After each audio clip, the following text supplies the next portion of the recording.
அஸ்ஸலாமு அலைக்கும். வணக்கம். ஷைஃபா அப்துல் மலிக். இன்றும் கூட நம் அன்றாட வாழ்வில் நடந்து முடிந்த பின் நாம் கை செய்தப்படுகின்ற ஒரு விடயம் பற்றி சில விஷயங்களை உங்களோடு பகிர்ந்து கொள்ளலாம் என்று வந்திருக்கின்றேன். பட்ட பின் தெளிவதில் உண்மையில் புண்ணியமில்லை, தளர்வதிலும் பயனில்லை. அப்படியென்றால் நான் சொல்ல வருகின்ற இந்த விடயம் உங்களுக்கு ஏற்கனவே நடந்ததாக கூட இருக்கலாம், இனி நடப்பதாகவும் கூட இருக்கலாம். எது எப்படி என்றாலும் இதில் தெளிவுற இருப்பது எதிர்காலத்தில் நமக்கு வரக்கூடிய கஷ்டங்களையும் சிரமங்களையும் தவிர்ப்பதாக இருக்கும் என்று நான் நம்புகிறேன்.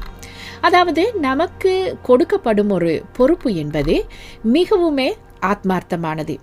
அந்த பொறுப்பு நம் கையில் வருமானால் அதை எப்படி செம்மையாகவும் முழு உணர்வுடனும் செய்து முடிக்க வேண்டும் என்பதே வாழ்க்கையின் இன்னொரு பக்கமான சவாலாக இருக்கிறது. பொறுப்பு என்று சொல்லப்படும் இந்த ஒற்றை சொல் நமக்கு கொடுக்கப்படுகின்ற ஒரு வேலை மட்டுமல்ல, அது நம்மிடம் வைத்திருக்கும் நம்பிக்கை, அது நம்மிடம் எதிர்பார்க்கப்படும் வெற்றி, அது நம்மால் காட்டப்படுகின்ற நேர்மை. அப்படி என்றால் அந்த பொறுப்பை மதித்து செய்வதில்தான் நம் வளர்ச்சி தங்கியிருக்கிறது. அதே நேரம் இந்த பொறுப்பு சரியாக செய்து முடிக்கப்படுமானால் அது நம்மை நம்பி எம்மிடம் ஒப்படைத்தவர்களுக்கும் அது சந்தோஷத்தை கொடுப்பதாக இருக்கும். மறுபக்கமாக அதே பொறுப்பு தவறான கைகளுக்கு போய் சேர்ந்தால் அது உண்மையில் நேரத்தையும் முயற்சியையும் கனவுகளையும் அளித்தே விடும்.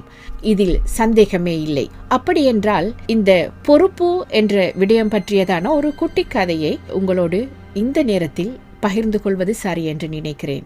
ஒரு தோட்டக்காரர், அவர் பல ஆண்டு காலமாக செடிகளை வளர்த்து வந்திருக்கின்றார். நல்ல அனுபவசாலியான தோட்டக்காரர். இவரோடு சேர்ந்து பல குரங்குகள் அவரது நண்பர்களாக இருந்திருக்கின்றன. இவைகள் என்ன செய்யும் என்றால், தோட்டக்காரர் என்ன செய்கிறாரோ அதனை பார்த்து இந்த குரங்குகளும் அவர் செய்வதைப் போலவே பல வேலைகளை செய்து வந்திருக்கின்றன. ஒரு நாள் திடீரென தோட்டக்காரருக்கு ஊருக்கு போக வேண்டிய ஒரு தேவை ஏற்பட்டிருக்கிறது. தோட்டக்காரர் யோசித்தார், நான் போனால் தோட்டத்தை பார்ப்பது யார், செடி கொடிகளுக்கு தண்ணீர் ஊற்றுவது யார் என்று யோசித்த போது திடீரென அவருக்கு ஒரு யோசனை தோன்றியிருக்கிறது.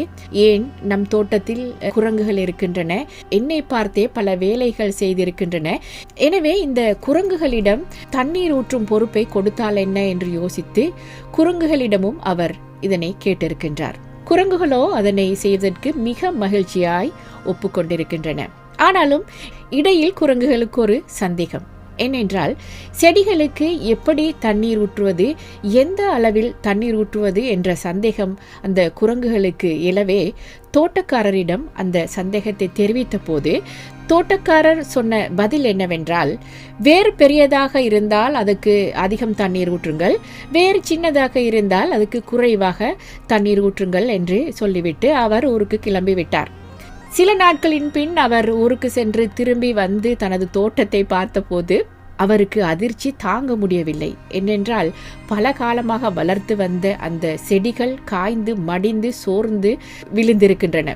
என்னடா இது நடந்திருக்கிறது என்று குரங்குகளிடம் கேட்டு பார்த்தால் குரங்குகள் சொன்ன பதில் நியாயமானது.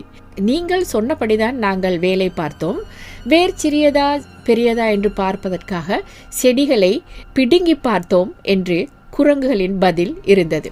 தோட்டக்காரர் என்ன பண்ணுவார்? அவருக்கு பதில் இல்லை. உண்மையில் இந்த கதையின் பாடம் மிகவும் தெளிவானது. தகுதி இல்லாதவர்களிடம் பொறுப்பை ஒப்படைத்தால் நேரமும் முயற்சியும் வீணாகும் என்பதற்கு தெளிவான பாடம். ஒரு செயல் யாரிடம் ஒப்படைக்கப்படுகிறது என்பதே அந்த செயல் வெற்றியா தோல்வியா என்பதை முடிவு செய்கிறது.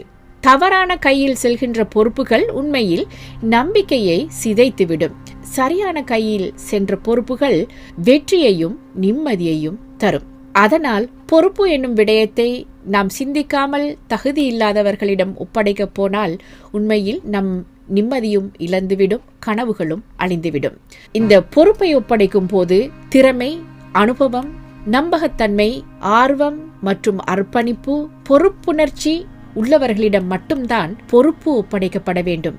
ஏனெனில் பொறுப்பு என்பது பாரமல்ல, அது நம்மை உயர்த்தும் சக்தி. எனவே பொறுப்புகளை ஒப்படைக்கும் விடயத்தில் கவனம் தேவை. ஆள் பார்த்து, தரம் பார்த்து, அனுபவம் பார்த்து கொடுக்கப்படும் பொறுப்புகள் தான் செம்மையானவையாக அமையும். இது எனக்கும் பொருந்தும், உங்களுக்கும் பொருந்தும்.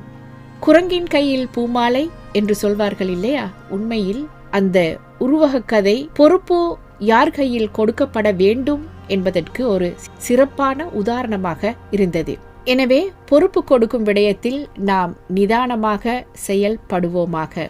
மீண்டும் இன்னொரு பதிவில் சந்திக்கும் வரை நன்றி, வணக்கம் கூறி விடைபெறும் நான் ஷைஃபா அப்துல் மலிக்.